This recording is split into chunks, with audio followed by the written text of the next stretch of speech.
사도행전 강의 29번째 시간으로 하나님의 역사에는 한계가 없다라는 제목으로 하나님 말씀을 선포하도록 하겠습니다. 복음에는 운동력이 있습니다. 복음은 마치 불이 폭발하는 것과 같아요. 복음의 불이 폭발하면 그 불이 온 산지와 마을로 퍼져나가게 됩니다. 큰 불이 나면 그 불이 가만히 있지 않고 사방으로 퍼져서 또 다른 불을 일으키고 또 다른 불을 일으키고 하는 이치와 같은 거예요. 복음의 불은 또 다른 사람을 태우고 또 다른 공동체를 태우고 심지어 한 지역이나 민족을 태우기도 합니다. 또 복음은 거대한 홍수와 같습니다. 복음의 장대비가 계속 쏟아지면 그 비는 홍수를 만들어서 사방으로 흩어집니다. 영향력의 한계를 모르는 큰 강수가 되어서 주변의 모든 지역을 잠식시켜 버리죠.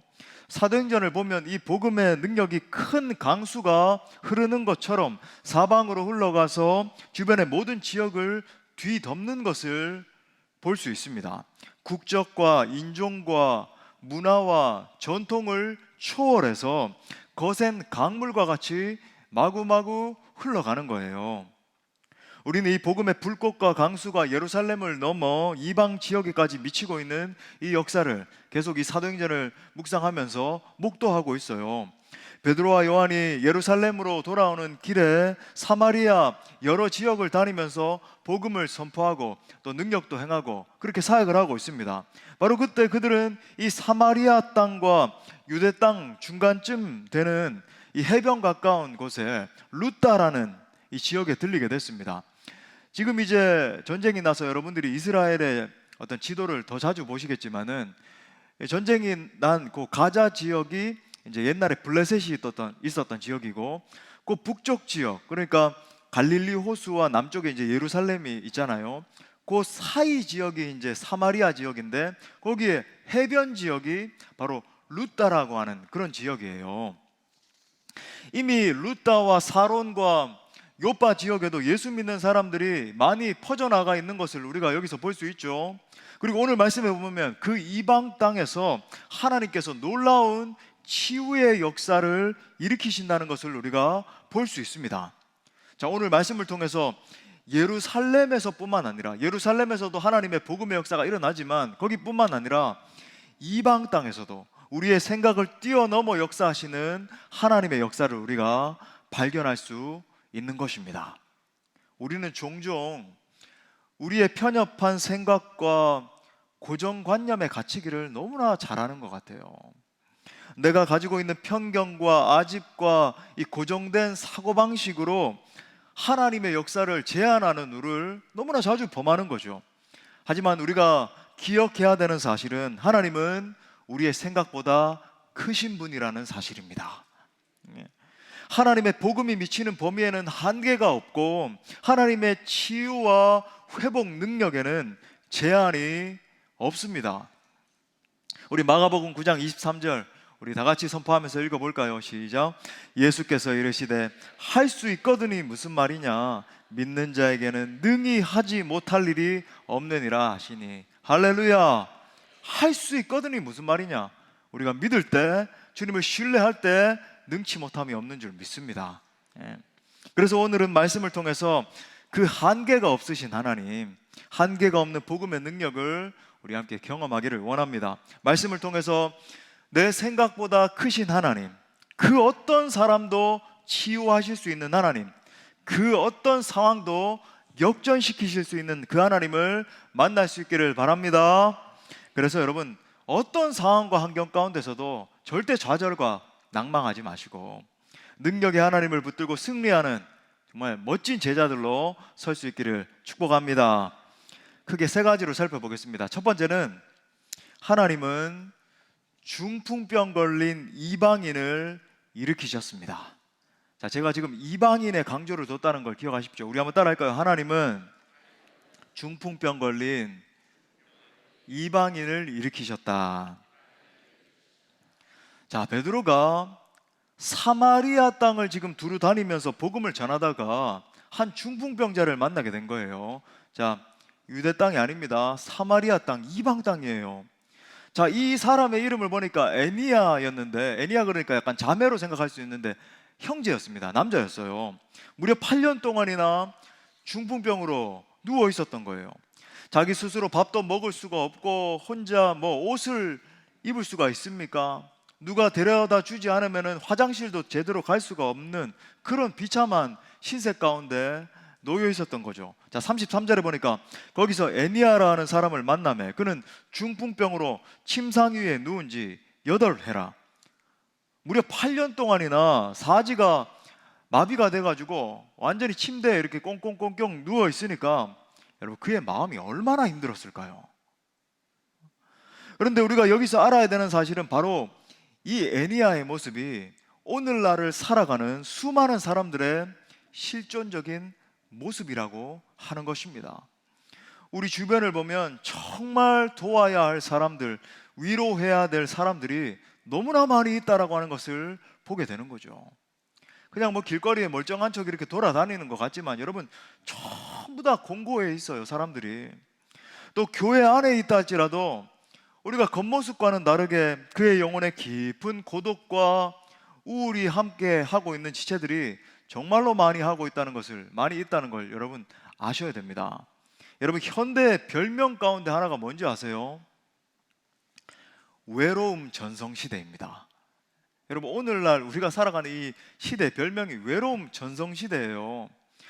실제 이 교회 통계연구소가 발표한 것을 보니까 거의 뭐 47점 몇 퍼센트, 50%에 육박하는 사람들이, 성도들이 교회에 정기적으로 출석함에도 불구하고 외로움을 느낀다 이렇게 말을 하는 거죠. 그런데 여러분 외로움을 더 많이 느끼는 부류가 있고 덜 느끼는 부류가 있었어요. 외로움을 더 많이 느끼는 부류는 소그룹에, 가정교회에 참석하지 않는 사람들. 외로움을 덜 느끼는 사람들은 소그룹에 참여하는 사람이다. 여러분 그래서 우리가 더 가정교회를 더 아름답게 갖고 나가고 더 참여하고 그래야 되는 이유가 있는 거죠.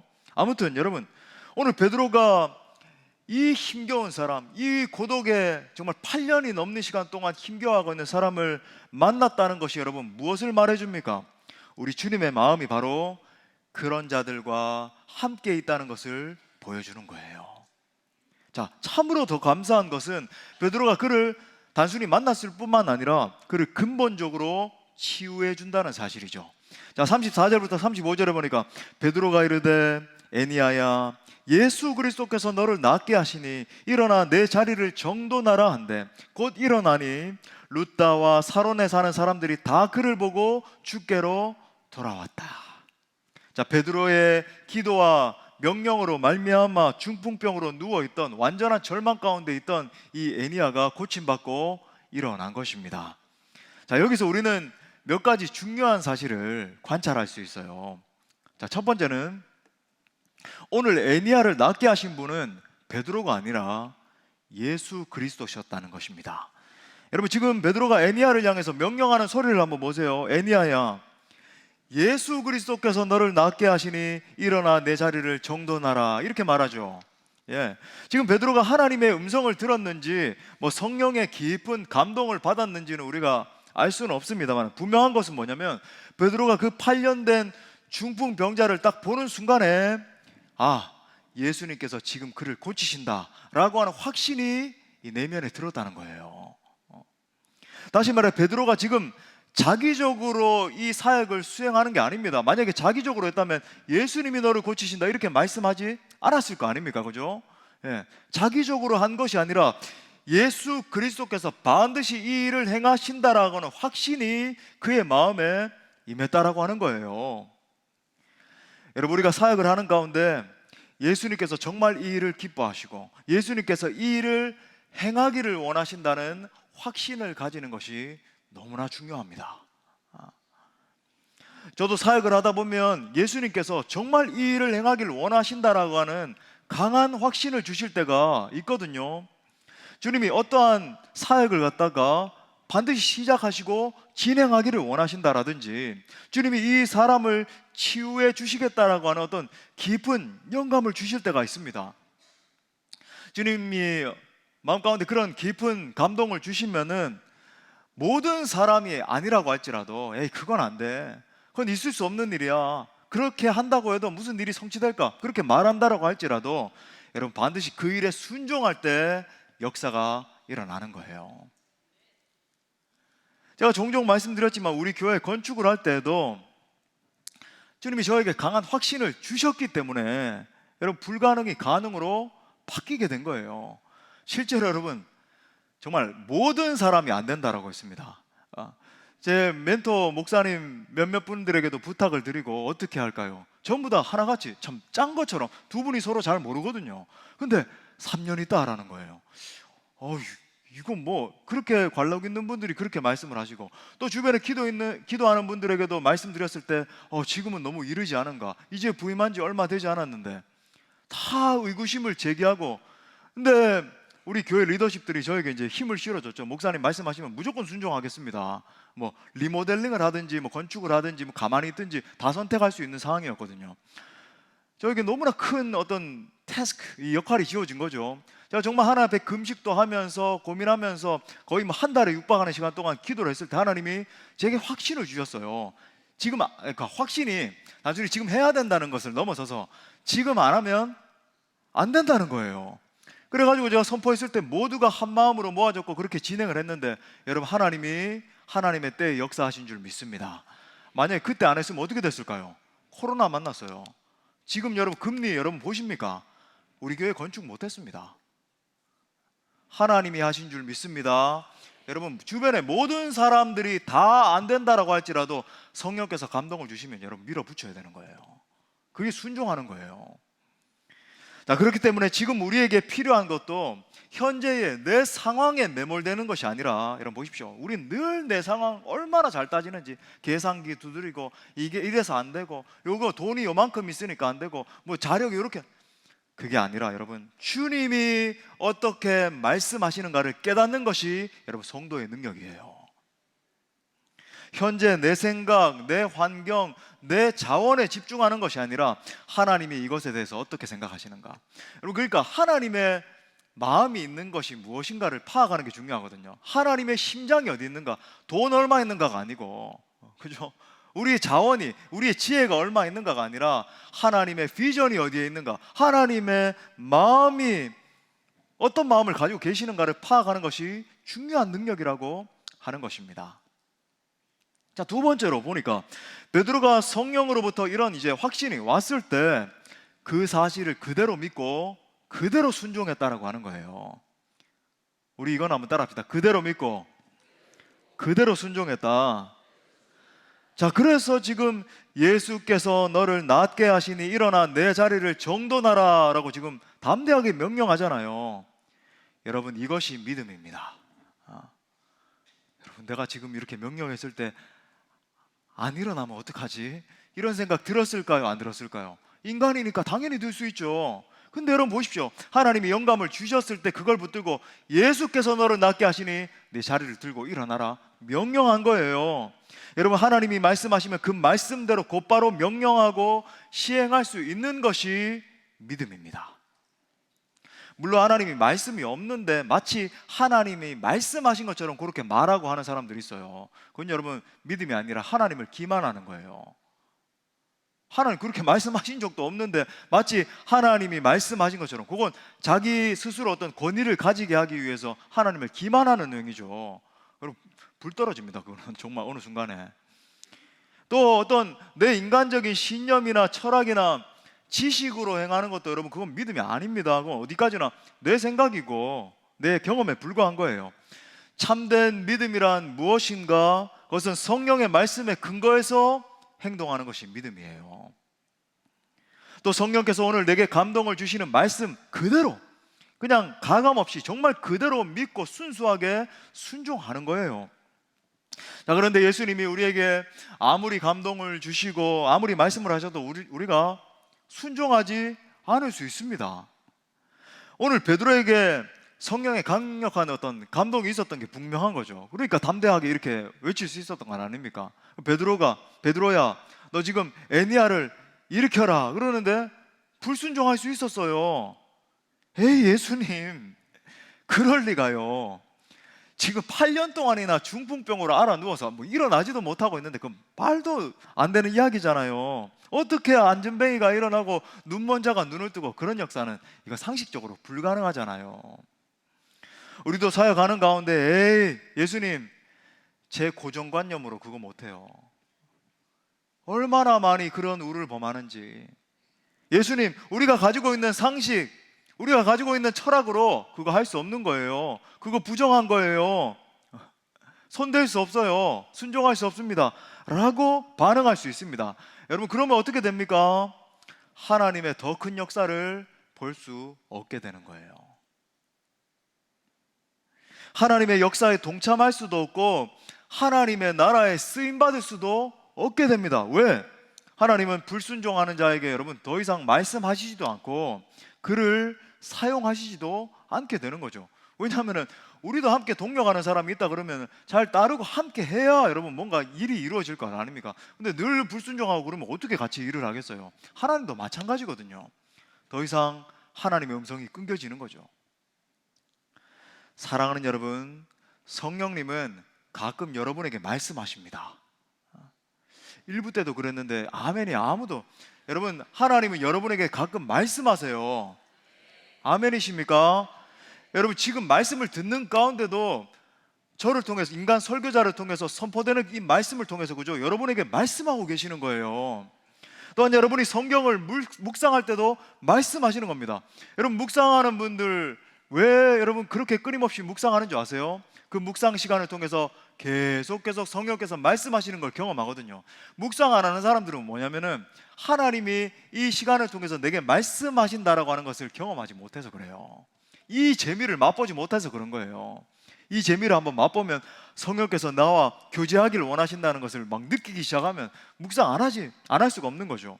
또 여러분 기도할 때에도 깊이 우리에게 감동을 주실 때가 있는 겁니다. 그죠? 생각지도 못했던 사람을 위해서 중보기도 하게 할 때 그 사람에게 무슨 일이 일어나기도 하고 뭐 놀라운 일들이 일어나는 거죠. 여러분 그 음성에 순종하지 않으면 아무런 일도 일어나지 않습니다. 하지만 주님이 말씀하실 때 그대로 순종하면 하나님의 놀라운 역사를 보게 되는 거예요. 성령께서 말씀하실 때 그것을 믿고 담대히 순종할 수 있기를 바랍니다. 내 이성에 맞지 않는다 할지라도 여러분 얼마나 우리 작은 이성을 가지고 그 원대한 하나님을 많이 재단하고 있나요? 내 생각엔 그게 아닌데. 교만이죠, 교만. 여러분 현실적으로는 상상이 안 된다 할지라도 우리의 자원으로 그런 뭐 거대한 일을 행한다고 그거는 우리 힘으로는 안 돼요. 여러분 그렇다 할지라도 말씀에 한번 순종해 보세요.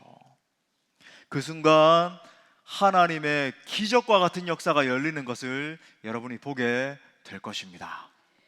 자, 그래서 세 번째로 어떤 일이 일어났습니까? 그 순종의 결과로 에니야가 즉시 일어났더라 말하는 거예요. 얼마나 놀라워요. 어떻게 8년간이나 중풍병에 시달렸던 사람이 한순간에 일어날 수 있겠습니까? 예수님이 하시면 가능한 줄 믿습니다. 예수님의 능력과 베드로의 순종이 만났기 때문에 여러분 가능한 거예요. 그래서 여러분 그 순종의 역사가 어디까지 미쳤습니까? 35절에 보니까 루다와 사론에 사는 사람들이 다 그를 보고 주께로 돌아오니라. 여러분 그 지역에 영적인 진동이 일어나 버린 거죠. 베드로가 성령의 음성에 순종했더니 그 하나님의 복음의 능력이 이방 땅에 더 힘있게 퍼져나가는 역사가 일어났던 겁니다. 베드로는 한 사람 치유를 위해서 기도했을 뿐인데, 순종했을 따름인데 그 여파, aftermath, 그죠? 그 여파는 또 다른 수많은 사람들로 하여금 하나님의 영광을 보게 만든 거예요. 여러분 이처럼 하나님의 역사에는 제한이 없습니다. 우리가 하나님께 기쁨으로 순종하면 하나님은 한 병든 영혼을 치유하실 뿐만 아니라 그 주변의 사람들도 돌아오게 하시고 그 지역 전체까지 복음의 영향이 흘러가게 하시는 거예요. 자, 큰 두 번째로 하나님은 죽은 이방인도 살리셨습니다. 자, 우리 한번 따라합시다. 하나님은 죽은 이방인도 살리셨다. 자, 이제 그 다음 이야기로 넘어가는 거죠. 에니야가 고침받은 다음에 또 다른 사건이 순차적으로 일어납니다. 루다로부터 약 한 15km 가량 떨어진 욥바라는 곳에 한 여제자가 죽었어요. 자, 36절 37절에 보니까 욥바에 다비다라는 여제자가 있으니 그 이름을 번역하면 도르가라. 선행과 구제하는 일이 심히 많더니 그때 병들어 죽음에 시체를 씻어 달하게 누이니라. 자, 요바에 다비다라고 하는 여제자가 있었던 거죠. 여기서 알 수 있는 것은 초대교회에는 남자 제자들뿐만 아니라 여자 제자들도 많이 일어났던 겁니다. 자, 그녀 이름을 번역하면 도르가라고 그래요. 그녀는 선행과 구제를 얼마나 많이 했는지 심히 많이 했다, 이렇게까지 묘사가 되어 있고 있어요. 여러분, 먼저 선행과 구제를 심히 많이 했다라고 하는 사실이 나타내주는 그녀의 정체성이 뭡니까? 이 사람은 하나님 나라의 일에 굉장히 많이 헌신되어 있던 제자였다라고 하는 것을 보여주는 거예요. 또한 그녀는 성령 충만한 제자였다라고 하는 사실도 보여주고 있는 겁니다. 물론 우리가 선행과 구제를 할 때 자기 자신을 드러내기 위한 동기로 하는 그런 선행들도 있어요. 여러분, 이런 선행이나 구제를 하면 사람들은 이제 겉모습만 보잖아요. 겉에만 이렇게 주목하는 경향이 있기 때문에 사람들로부터는 약간의 칭찬을 얻을 수도 있습니다. 하지만 여러분, 그 사람의 동기를 살피신 하나님은 다 아세요. 너는 나의 영광을 위해서 하는 것이 아니라 내가 칭찬받고 내가 높아지고 싶어서 하는 거야 라고 하는 것을 여러분, 주님은 정확하게 아십니다. 결국 자신을 높이기 위해서 하는 선행과 구제는 하나님으로부터도 칭찬을 듣지 못하고 자신에게도 자기 의를 더 높이 쌓는 결과밖에 되지 않는 거예요. 여러분도 선행과 구제를 많이 하십시오. 여러분, 많이 하시되 그렇게 하실 때 여러분 스스로의 깊은 내면을 점검하셔야 돼요. 과연 내가 정말 순수하게 하나님의 영광과 저 안타까운 불쌍한 사람들을 위해서 하고 있는지, 아니면 내 의를 더 높이기 위해서 하는지, 내가 더 사람들로부터 칭송을 듣고 그저 칭찬받기 위해서 하고 있는지. 여러분, 그렇게 하면요, 안 하면 못해요. 하나님이, 왜냐하면 그 동기를 살피시고 굉장히 못마땅하게 여기시거든요. 자, 오늘 죽은 이 여인은 분명히 성령 충만해서 정말 하나님의 나라를 위해서 헌신했던 것이 분명합니다. 왜냐하면 성경에서 그녀의 행위에 대해서 굉장히 칭찬하는 뉘앙스로 지금 기록을 하고 있잖아요, 그죠? 그러니까 하나님의 영광을 위해서 했던 것이 정말 분명해요. 그리고 우리가 이 성경의 내용을 갖다가 조금만 더 확대를 해서 이제 해석을 해보자면, 이 여인이 죽은 이유가, 보십시오, 죽은 이유에 대해서 다른 병이 걸려서 죽었다든지 아니면 무슨 사고로 죽었다든지 그런 이야기가 하고 있지 않잖아요, 그죠? 이 죽은 이유가 선행과 구제를 너무 열심히 하다가 지쳐서 죽었을 수도 있다라고 생각할 수 있어요. 왜냐하면 선행과 구제를 많이 했고 죽었다, 이것만 기록이 돼 있으니까. 열심히 복음을 전하고 마음을 다해서 다른 사람들에게 여러 가지 선행을 베풀다가 자신의 건강을 돌보지 못한 거죠. 너무 소진해버린 거예요.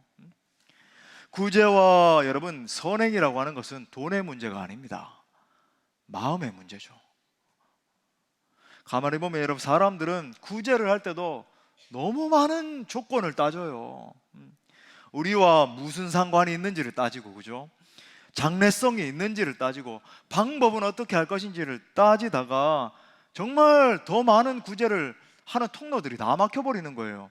그러니까 이건 뭐냐면은 진짜 긍휼의 마음만으로 하지 않는다는 거죠. 그런데 여러분, 이 여인은 보십시오. 아무것도 따지지 않고 자신의 온몸과 삶을 사리지 않고 투신했어요. 이 표현이 딱 맞는 것 같아요. 완전히 그저 전 인생을 갖다가 다 던져버린 거죠. 정말 온 마음과 정성을 다해서 다른 사람들을 돕고 선을 베풀다가 그만 쓰러져서 죽은 겁니다. 그랬기 때문에 하나님이 그 행위를 기뻐 받으신 거예요. 자, 본문에 보면 이 여인이 죽었을 때 그 주변에 있는 사람들이 정말 슬퍼했다는 것을 우리가 알 수 있습니다. 38절부터 39절에 보니까 루다가 요빠에서 가까운지라 제자들이 베드로가 거기 있음을 듣고 두 사람을 보내어 지체 말고 와 달라고 간청하여 베드로가 일어나 그들과 함께 가서 이르매 그들이 데리고 다락방에 올라가니 모든 과부가 베드로 곁에 서서 울며 도르가가 그들과 함께 있을 때 지은 속옷과 겉옷을 다 내보이거늘. 여러분, 사람이 죽으면 그 사람의 진짜 진면목을 알게 되죠. 여러분, 도르가가 죽었을 때 사람들이 그녀의 시신을 깨끗하게 씻었다라고 그럽니다. 그리고 여러분, 죽으면 사람을 어디 데려가야 되죠? 어디다가 묻어야 되나요? 무덤에 데려가서 묻어야 되잖아요. 돌무덤에 뭐 묻든지 땅에 묻든지 무덤에 데려가질 않고 다락방으로 데려 올라갔다는 겁니다. 도저히 무덤에 묻을 수 없었다라고 하는 것을 우리가 눈치챌 수 있죠. 온 마음을 다해서 이웃에게 구제와 선행을 많이 행하고 정말 하나님 나라 가치에 붙들림 받아서 살아갔던 이 여인이 너무 사랑스럽고 존귀하게 여겨지고 하니까 보내기가 아까웠던 거예요. 심지어 이미 죽어있는 사람을 그냥 보낼 수가 없어가지고 기가 막힌 행위를 이 사람들이 합니다. 한 행위가 뭐죠? 베드로가 8년 된 중풍병자를 고쳤다라고 하는 얘기를 듣고는 그를 찾아간 거예요. 여러분, 이미 죽은 자에게 무슨 소망이 남아 있습니까? 죽은 사람이 다시 살아나는 것은 여러분, 일반적인 관념에서 볼 때 이거 가능한 일입니까? 그런데 사람들이 그녀를 너무나 사랑했기 때문에 혹시나 죽은 자가 일어날까 싶어가지고 베드로에게 청하기 위해서 보낸 거예요. 사람들을. 기가 막힌 이런 일까지 했다고요. 이 모든 장면이 보여주는 사실이 무엇입니까? 그녀는 영적으로 영향력 있는 사람이었다는 것을 보여줍니다. 그녀는 참으로 성령 충만한 사람이었고, 많은 사람들을 섬기는, 정말 많은 사람들을, 그죠? 가난한 사람들, 병든 사람들, 소외된 사람들, 아파하는 사람들을 하나님의 부요함으로 채워주는 사람이었고, 많은 영향력으로 하나님의 나라를 위해서 쓰임받은 사람이었던 거예요. 여기서 여러분, 우리가 기억할 만한 사실은 무엇입니까? 진짜 성령 충만한 사람은 하나님도 알아보시고 사람들도 알아본다는 거예요. 진짜 하나님 나라를 위해서 붙들림 받은 사람은 여러분, 하나님도 인정하시고 사람들도 인정합니다. 중요한 것은 하나님은 당신의 나라와 그의 의를 위해서 희생한 사람의 삶에 반드시 보상을 주신다는 사실이에요. 여러분, 그 사실에 대해서 여러분, 주님이 말씀하셨잖아요. 마태복음 6장 33절, 우리 다 같이 이 약속의 말씀 읽겠습니다. 시작. 그런즉 너희는 먼저 그리하면 이 모든 것을 너에게 더하시리라. 할렐루야. 여러분, 이 모든 것을 너에게 더하시리라고 하는 말씀이 뭐예요? 반드시 보상으로, 축복으로 덧입혀 주신다는 말씀이에요. 주님은 당신의 나라와 의를 위해서 희생하는 자를 절대로 그냥 내버려 두지 않으십니다. 하나님의 나라와 그의 의를 구하는 자에게 반드시 넘치는 은혜와 사랑과 복으로 채워주시는 거예요. 옛날 부흥 강사 목사님들이 많이 했던 얘기, 저는 생생히 기억합니다. 당대 축복해 주시지 않으면 후대라도 반드시 복을 주신다. 여러분, 저는 아닌 것 같아요. 저는 뭘 확신하는 줄 아세요? 당대에도 복을 주시고 여러분, 후대에도 복을 주십니다. 여러분, 제가 그걸 경험하고 있고, 여러분 정말 그래요. 많은 사람들이 관찰해보면 정말 그렇습니다. 주님의 분명한 확언의 약속인 줄 믿습니다. 그래서 여러분, 오늘 도르가가 어떤 은혜를 입었나요? 엄청난 은혜를 입죠. 40절 말씀에 보니까 베드로가 사람을 다 내보내고 무릎을 꿇고 기도하고 돌이켜 시체를 향하여 이르되, 우리 다 같이 읽겠어요. 시작. 다비다야 일어나라 하니 그가 눈을 떠 베드로를 보고 일어나 앉는지라. 아멘. 여러분, 베드로가 아무리 미련한 사람이라고 해도 어떻게 죽은 자가 살아나리라는 그런 기대를 할 수 있나요? 에이, 우리 담임 목사님 아무리 미련해도 어떻게 죽은 자 시체를 향해서 그렇게 명령할 수 있나? 이것과 똑같잖아요. 지금 우리가 성경에 일어나는 일이 여러분 오늘날에도 동일한 역사 아닙니까? 그런 이치 아니에요. 어떻게, 여러분 보십시오. 이거 성경에 기록되어 있으니까 당연하지 이렇게 보지 마세요. 시체를 앞에 두고 살아나라라고 지금 명령을 할 수 있습니까? 말도 안 되는 일이죠. 여러분, 어떻게 이렇게 말할 수 있었나요? 지금도 앞에 일어났던 그죠? 스토리처럼 성령의 음성을 먼저 들은 거예요. 예수 그리스도의 그 마음이 임한 겁니다. 그의 눈은 분명히 시체를 보고 있었지만 그는 사실 시체를 보고 있는 것이 아니라 죽은 자를 살리시는 예수 그리스도를 바라보고 있었던 거예요. 이 사건을 보면 마가복음 5장에 나오는 야이로의 딸을 살리시는 예수님의 이야기와 굉장히 닮아 있다는 것을 우리가 발견할 수 있어요. 자, 무슨 말인가? 여러분, 이거 중요합니다. 재밌는 건 뭐냐면 마가복음 5장 37절에 보면 야이로의 딸을 살리러 가실 때 예수님이 딱 3명의 제자만 부르세요. 베드로와 야고보와 야고보의 형제 요한만 데리고 가십니다. 여러분, 지금 이게 뭘 가르쳐주고 있을까요? 지금 죽은 도르가 앞에 앉은 베드로는 예수님께서 죽었던 야이로의 딸을 일으키신 사건을 생생하게 기억하고 있었다라고 하는 것을 보여주는 거예요. 예수님께서 그저 베드로가 보는 눈앞에서 야이로의 딸을 그저 살리신 것을 베드로가 기억하고 있었고, 여러분, 우리 주님 얼마나 놀라우신가. 여러분, 나중에 베드로가 당신이 하셨던 것과 같은 비슷한 사역을 갖다가 해야 되는데 일부러 베드로를 초청하셔서 그 역사의 현장을 보게 하시고 그죠? 그걸 기억하게 하셨다가 나중에 그대로 사역하게 하시는 거예요. 우리 주님이 사람을 사용하시는 원리는 바로 이런 겁니다. 그래서 여러분 보십시오. 예수님께서 죽은 야이로의 딸을 살리실 때 뭐라고 말씀하셨는가? 마가복음 5장 41절에 보니까 이 아이의 손을 잡고 이르되 달리다굼 하시니, 번역하면 곧 내가 내게 말하노니 뭐라 그래요? 소녀야 일어나라 하심이라. 자, 오늘 베드로도 도르가 다비다에게 여러분 뭐라고 명령합니까? 40절 중반에 보니까 다비다야 일어나라, 똑같은 말을 하고 있는 거예요. 베드로는 그죠? 예수님이 야이로의 딸을 일으키실 때 딸아 일어나라 했던 것을 그대로 기억하고 똑같은 말로 다비다를 일으킨 겁니다. 할렐루야. 여러분, 지금 요한복음 14장 12절에서 예수님께서 하신 말씀이 그대로 일어나고 있는 사건이라는 것을 우리가 보게 되죠. 자, 요한복음 14장 12절 우리 같이 읽겠습니다. 시작. 내가 진실로 진실로 너에게 이르노니 나를 믿는 자는 내가 하는 일을 그도 할 것이요 또한 그보다 큰 일도 하리니 이는 내가 아버지께로 감이라. 아멘. 여러분, 예수님의 행하심을 경험한 자가 예수님이 행하신 일을 할 수 있는 것입니다. 또한 예수님의 행하심을 경험한 자는 예수님보다도 더 큰 일도 할 수 있는 거예요. 선교 현장에 가면 여러분 이러한 역사들이 부지기수로 일어난다는 것을 우리가 경험할 수 있습니다. 우리 한국 교회에도 그랬어요. 옛날에 정말 가난하고 병들고 힘들 때 더 그런 역사들이 활발히 일어났는데 지금 왜 그런 역사가 많이 제한되는가? 우리가 너무 부유해서 그래요. 우리가 너무 잘나져서 그래요. 근데 여러분, 정말 척박한 그 선교지에 가면 더 많은 역사가 일어나고, 눈먼 자가 눈을 뜨고 안전뱅이가 일어나고 마음이 상한 자가 치유되는 역사. 제가 예전에 그 목회자들 모시고 이렇게 갔을 때 간증할 때 보셨잖아요. 나면서부터 한 번도 일어나지 못했던 그 청년이 일어나서 막 걷는 역사가 일어나고 그런 역사가 일어납니다. 여러분, 본자는 본 그대로 행할 수 있게 되는 거예요. 나아가 본자는 본 것보다 더 큰 일도 행할 수 있게 되는 것입니다. 여러분, 이것이 바로 하나님 나라를 위해서 헌신하는 자에게 임하는 복이고, 동시에 하나님 나라를 위해서 헌신하는 자에게 임하는 능력이에요. 저는 여러분 모두가 능력으로 사역하는 지체로 설 수 있게 되기를 간절히 축복합니다.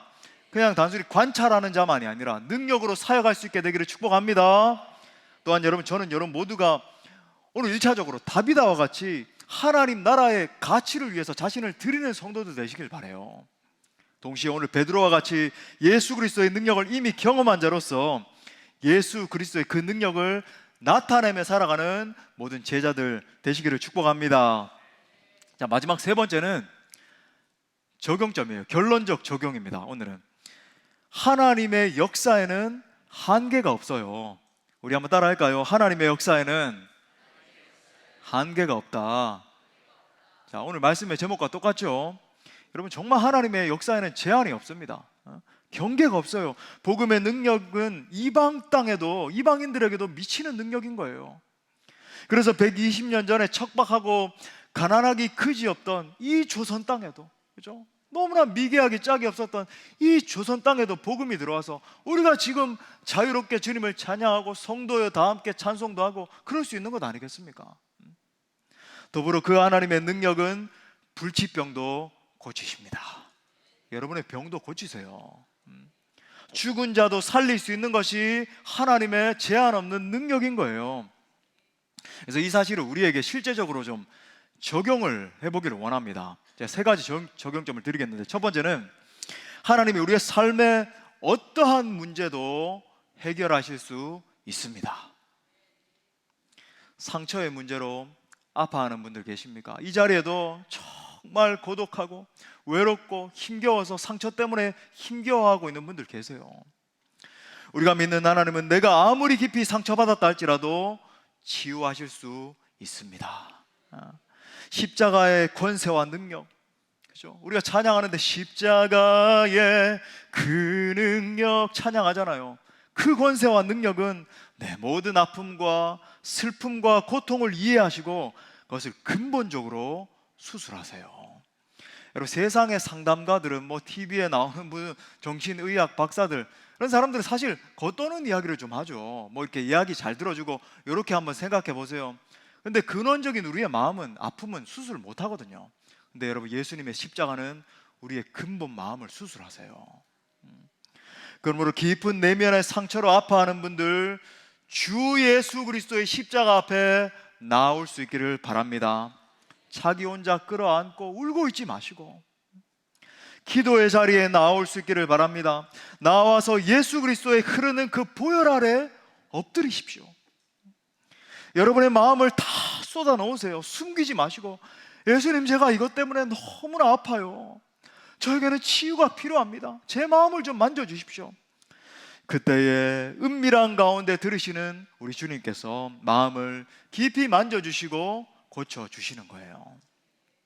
또 내가 도저히 해결할 수 없을 것 같은 문제로 고민하고 계신 분들 계십니까? 하나님은 여러분의 문제를 순식간에도 해결하실 수 있는 전능하신 하나님이십니다.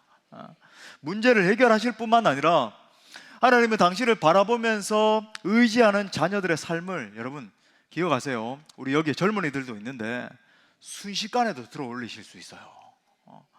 이렇게 생각하시면 안 됩니다. 젊은이들, 내 환경 계속 바라보면서 내 삶은 여기서 끝이다, 내 인생 이제 망했다, 뭐 수능 시험 몇 개 더 틀렸다고, 내가 원하는 직장 못 들어갔다고 절대 좌절하시면 안 돼요. 하나님은, 여러분, 하나님을 경외하는 자를 한순간에도 들어 올리실 수 있습니다. 성경에 그 이야기가 계속 나오잖아요. 순식간에 들어 올리시느냐. 요셉은 너무나 억울하기 짝이 없게 감옥에 죄수 신세로, 이게 무슨 신세인가 그러고 있었는데 하나님이 한순간에 들어 올리시니까 온 민족의 구원자가 된 줄 믿습니다. 모세도 40년 광야 생활 동안 살인자 신세가 되고 두려움에 떨고 있고 양들 치는 광야 생활하고 있었는데 갑자기 하나님이 현현하셔서, 모세야, 불붙는 떨기 환상 가운데, 그죠? 너 이제 내 발에서 신을 벗고 이 민족을 구원해내라. 온 민족의 지도자로 세워지잖아요. 다윗은 어떻습니까? 초라하기 짝이 없는 목동이었고 아버지로부터도 왕따, 형제들로부터도 왕따 당해서 소개도 못 받아, 사무엘이 왔을 때 소개조차 못 받았잖아요.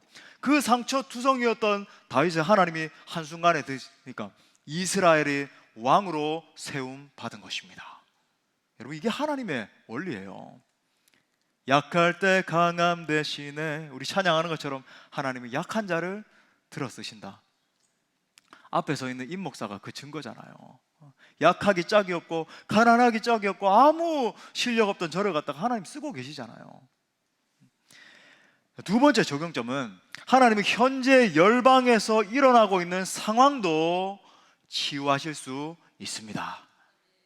여러분, 제가 단순히 던지는 말이 아니에요. 제한이 없는 하나님에 대해서 제가 말씀드리고 있잖아요. 지금 이 열방에서 일어나고 있는 상황도 여러분, 하나님은 단순간에 치유하실 수 있는 거예요. 지금 이스라엘과 하마스 사이에 일어난 전쟁으로 수천 명의 사람들이 죽어가고 있습니다. 또 전 세계적으로 봐도 계속되는 재난, 참 팬데믹도 팬데믹이었는데 이제는 정말 예수님 오실 날이 점점 더 가까이 오면 가까이 올수록 더 큰 재난이 일어나고, 이제는 뭔가 사건이 일어나고 지진이 일어나고 그러면 한 번에 수천 명, 수만 명이 죽는 건 당연한 일처럼 일어나고 있고, 전쟁이 일어나고 난리와 난리의 소식들이 끊이지 않고 있습니다.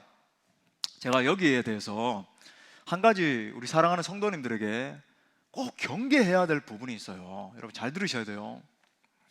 이런 사태들과 관련해서 또 유튜브상에 어떤 이단적인 사상이나 이 극단적인 종말론적인 사상을 가진 이들이 또 영상들을 올리고 있는데, 여러분 절대로 보시면 안 됩니다.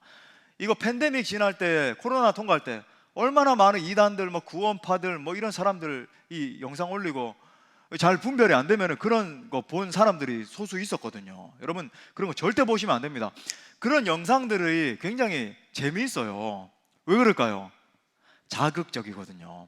그런 영상에 나오는 사람들이 굉장히 더 강조하는 게 예수님이 이제 온다는 거예요. 이게 이제 예수님 오시기 직전에 일어나는 바로 그 현상이고, 이제 예수님 곧 올 때가 됐고, 이래서 막 급박하게 만들고 뭔가 그죠? 뭐 가만히 있으면 안 될 것 같고 하니까 왜 그렇게 은혜 받은 것 같은 느낌이 들까요? 진짜 은혜 받은 게 아닙니다. 그거 은혜 받은 느낌이 들까요? 자극이 가해지니까 도파민이 분비되거든요. 여러분 우린 비슷한 감동을 영화 같은 거 볼 때도 비슷하게 느낄 수 있어요. 와, 막 가슴 떨리고 그죠?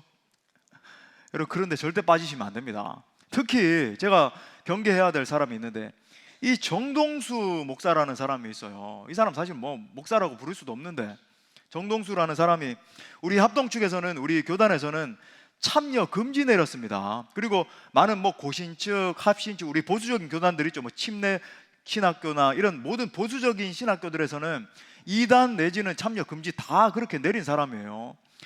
근데 이 사람이 왜 그렇게 됐냐면, 오늘 다 이거 설명할 시간은 없는데 킹 제임스 버전을 신봉하는 사람이에요. 우리 중에도 혹시나 킹 제임스 버전이 영감받은 말씀이다 그런 거 들은 사람이 있을 거예요. 아주 잘못된 거예요. 제가 이거 설명드릴 시간은 없지만, 여러분 킹 제임스 버전은 그냥 그 제임스 왕이 그냥 요거 번역해라 했는 거고, 오류가 굉장히 많은 성경이에요. 그거 신봉하시면 안 되고, 그것만 영감받은 말씀 아니고, 지금 우리가 들고 있는 이 개역 개정 한글이 굉장히 잘 번역된 성경입니다.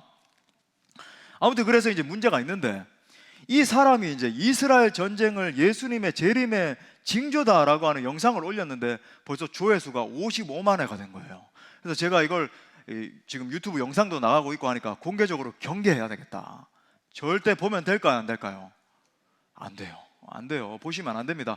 극단적인 종말론인데, 그리고 이런 유사한 것들 올라오시면 그런 것들 보시면 안 돼요. 물론 여러분 예수님 오시기 직전에 점점 이런 게 이제 점점 심화되긴 심화될 겁니다만은, 이게 예수님 오시기 직전에 어떤 단회적인 그죠? 시오니즘자들이 주창하는 것처럼 뭐 예루살렘이 이렇게 회복되고 이런 거 아닙니다, 여러분. 여러분 그런 게 경계하셔야 돼요. 자, 그러면 우리가 이 사태들을 놓고 이런 것들이 일어날 때 우리는 어떻게 해야 되는가? 제가 오늘 뭐 많은 시간은 없지만 세 가지로 그냥 딱 정리만 하고 넘어갈게요. 첫 번째, 전쟁은 하나님께 속해 있기 때문에 하나님의 뜻을 구하고 전쟁이 그치길 위해서 중보기도 하셔야 됩니다. 자, 두 번째, 전 세계에서 일어나고 있는 이 많은 재난과 지진과 막 재앙들 이런 거 보면서 우리가 10처녀들 가운데 5처녀처럼 영적으로 깨어 일어나야 돼요. 마지막 세 번째, 우리는 더 적극적으로 주님 다시 오실 길을 예비하는 공동체 아닙니까? 그죠? 주님 다시 오실 길을 예비하는 우리 공동체인데, 그렇게 하기 위해서 전도와 선교에 힘써야 됩니다. 한 영혼이라도 더 건져내기 위해. 건져낼 수 있는 유일한 비결 뭐예요? 복음이 선포되는 거예요, 그 영혼에게. 아멘이십니까? 자, 마지막 세 번째 적용점. 하나님은 반드시 전 세계 복음화를 향한 당신의 목적을 달성하십니다. 자, 오늘 본문의 두 이야기를 통해서 말씀하시는 하나님의 숨은 의도를 발견할 수 있어야 돼요. 무슨 말인가? 여러분 지금 이방인들의 구원과 치유를 위해서 활약하고 있는 인물이 누구죠? 베드로예요. 맞아요. 베드로는 누굽니까? 유대인들의 지도자잖아요. 유대인들이 다 따르는 유대인들의 지도자 베드로가 지금 활발하게 이방인들을 위해서 사역하고 있잖아요. 여러분 지금 베드로를 통해서 이방의 복음이 전파되고 이방인들에 대한 치유가 일어난다는 것이 어떤 의미일까요? 이방인 선교에 대해서 그 누구도 거절하지 못할 영적인 정당성이 생기는 거예요. 훗날 사도 바울이 이방인들을 향해서 선교할 때에도 그 누구도 부인할 수 없는 영적인 어떤 공신력이 생기는 겁니다. 만약에 사도 바울이 더 먼저 나서서 이방인들을 향해서 선교했다면 아마 비난받을 수 있어요. 이거 무슨 말이야?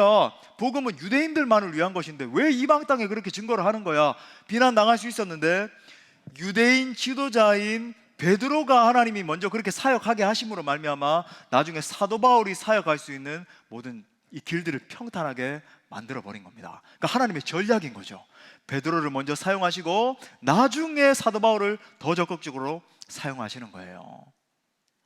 여기서 우리가 깨달을 수 있는 것은, 여러분, 하나님은 반드시 온 열방 구원을 향한 당신의 목적을 달성하신다는 것입니다. 그래서 나중에 사도 바울이 로마서에서 이렇게 간증하는 거예요. 로마서 15장 9절에 보니까 이방인들도, 이 가슴, 여러분 보통 말씀이 아닌 거예요. 이방인들도 그 긍휼하심으로 말미암아 하나님께 영광을 돌리게 하려 하심이라. 기록된 바 그러므로 내가 열방 중에서, 유대인들만을 위해서가 아니라 열방 중에서 주께 감사하고 주의 이름을 찬송하리로다 함과 같으니라. 여러분, 복음은 담을 넘어갑니다. 복음의 영향력은 민족의 담을 넘고 전통의 담을 넘고 문화의 담을 넘어가는 거예요. 한계가 없으신 하나님께서는 반드시 온 열방을 향한 당신의 뜻을 이루실 것입니다. 사랑하는 여러분, 우리가 믿는 하나님은 한계가 없으신 분이십니다. 그분은 어떠한 사람도 치유하실 수 있고 어떠한 악한 세력도 단번에 멸하실 수 있습니다. 또한 그분은 반드시 온 열방을 향한 당신의 구원 계획을 성취하실 것입니다.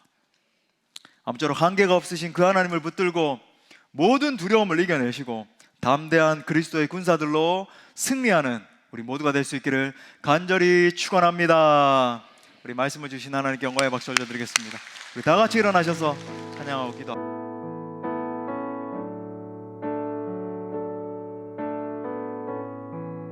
전능자 하나님, 한계가 없으신 그 하나님 찬양합시다. 전능하신 나의 주 하나님은 능치 못할 일이 없어요. 능치 못하실 일 전혀 없네. 우리의 모든 간구도, 우리의 모든 생각도, 우리의 모든 꿈과 모든 소망도 신실하신 나의 주 하나님은 우리의 모든 괴로움 바꿀 수 있네. 불가능한 일을 행하세요. 불가능한 일 행하시고 죽은 자를 일으키시니 그를 이길 자 아무도 없네. 주의 말씀 의지하여 깊은 곳에 금을 던져 오늘 그가 놀라운 일을 이루시는 것 보라. 주의 말씀 의지하여 믿음으로 금을 던져 믿는 자에게 능치 못함 없네. 우리 다시 한 번 더 그 하나님을 의지하는 믿음으로 전능하신 나의 주 하나님은 능치 못할 일이 없습니다. 능치 못하실 일 전혀 없네. 우리의 모든 간구도, 우리의 모든 생각도, 우리의 모든 꿈과 모든 소망도 신실하신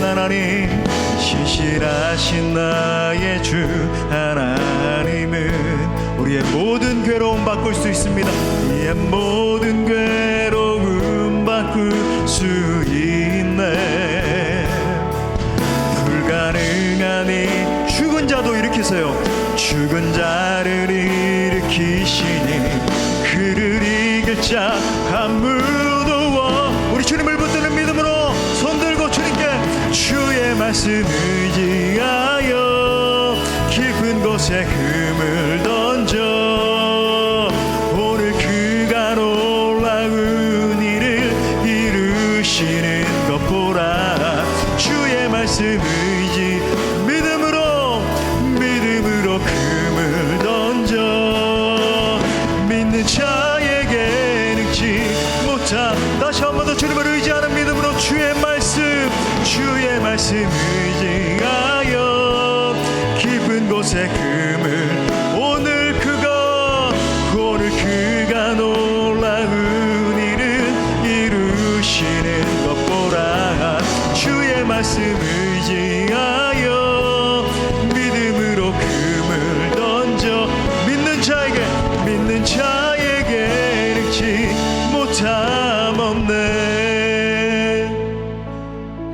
우리가 의지하는 하나님은 한계가 없으신 분이십니다. 내 생각보다, 내 경험보다 더 크신 하나님이세요. 우리가 그 하나님을 인식할 때 가장 먼저 우리 안에 있는 한계와 편견과 고정관념을 깨뜨리기를 원하십니다. 그리고 그 한계가 없으신 하나님의 역사에 동참하기를 원하세요.